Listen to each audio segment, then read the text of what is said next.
Hey, what's up guys? Welcome back to another video.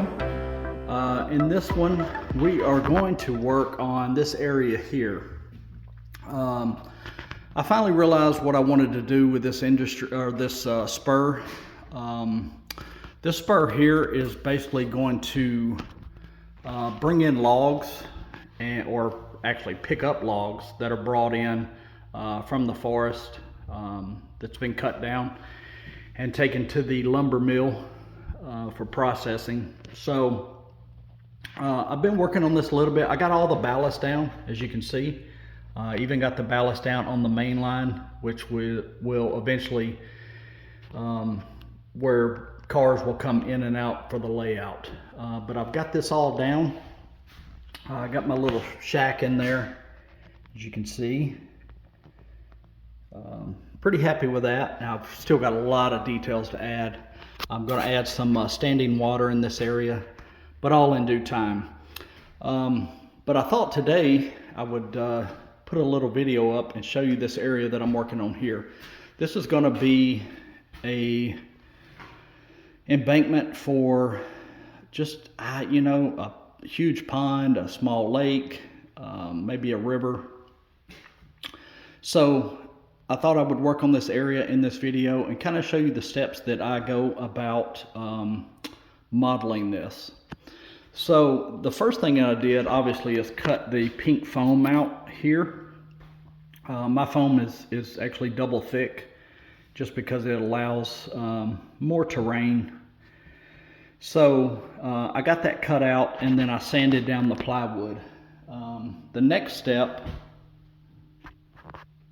is I added tile grout here. Let me grab that and I'll show you exactly what I used. So I hope you can see that. The lighting there again is really bad. But I'm using simple grout. I got this at Home Depot. And it's pre-mixed grout. And I actually got it in Haystack, which is kind of an earth tone color. So I didn't have to do any mixing. I didn't want to get white because obviously you got to paint it. So this will go down good for a lot of my terrain. So I put a layer of that down and then I sanded it. And I'm not too worried about, I've got some, you know, some pits here and there. I'm not too worried about that because my water is going to be really murky. So you're not going to see the bottom anyway. I just wanted to get a decent base down to allow the water to sit on top of. So there'll be rock in here as well. But yeah, so that was the first thing I did. So for the next step, I'm going to put this rock wall down on the edge here. And this is the stuff that I bought in a previous video from Chooch Industries.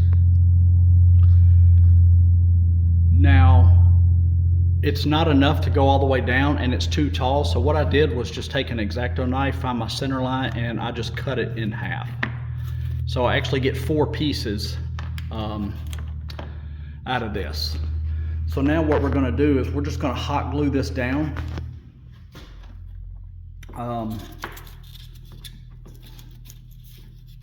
Going to be basically just like that up against. That's why I like this stuff, because it's flexible, and I'll just hot glue this into place.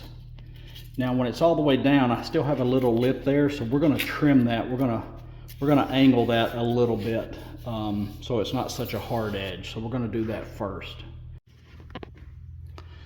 So once you have the hot glue on the back, you just put it in place and just mash it in, and it dries really quick.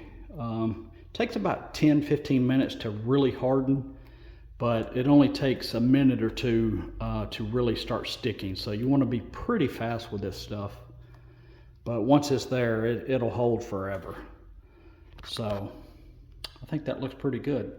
So we're going to continue on and get the rest of these laid down, and I'll show you the final result.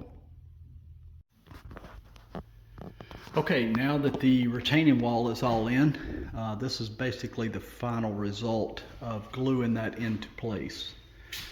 So I'm not a fan of here where they join up, but I'm going to put some spackling in there, some joint compound, and we'll fill that in where that won't be noticeable. Also, I'm going to go back and put an India ink wash over the top of this. So the next step is we need to fill in this area here. So I'm going to get some of the grout, and we're going to put this into place and get all this filled in.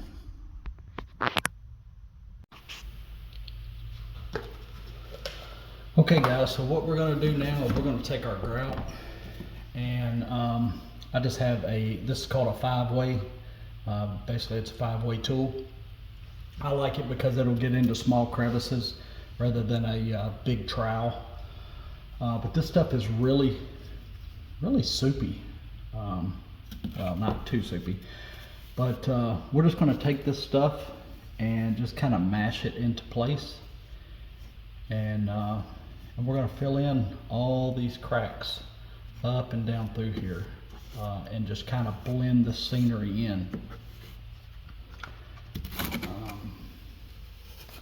You can tell this stuff works super easy.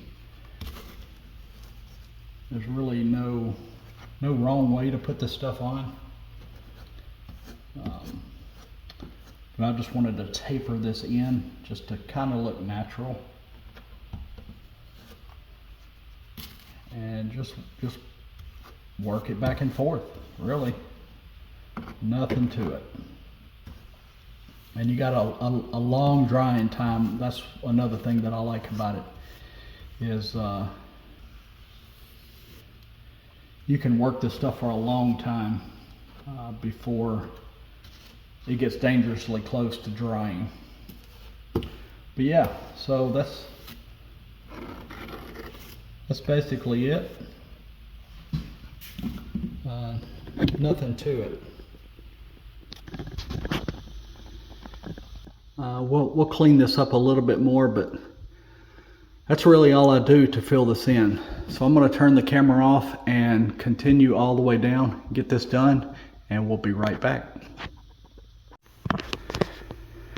Okay, this is basically the finished product after the tile grout is down, and as you can see, this stuff is super easy to work with. Now this will all be covered with static grass, so you're not going to see it anyway, but I think it makes a nice addition. Also, I added in these areas here where the pieces were joined together, put a little spackling in there, a little tile grout, I mean, and once this dries, I'll pick some of this out and kind of blend this in, and then once I do an alcohol wash, you won't be able to see it, so it'll look like one continuous wall. So now that that step is down, the next step is to add static grass. We're going to let this dry though 24 hours, and we'll come back in, clean everything up, then we'll do an India ink and alcohol wash, and then we'll add static grass, but we'll do that in the next video. I just want to throw a little tutorial up and show you guys basically how I do some of my scenery. We'll touch some of this up just a little bit, and we'll sand some of it, but sand some of it once it dries. But that's pretty much it. So hope this video helped. This area is slowly coming along. I've got some stuff that's coming in from Amazon, hopefully be here today, so I can add some water puddles and stuff in here, and we'll do a video on that as well. So, but that's going to do it. Thanks again for you guys that have subscribed, and if you don't mind, share the video with others. I've got a lot of tutorials coming up how I do my scenery, and hopefully you'll pick up some techniques from that. But that's going to do it, and we'll see you guys in the next video.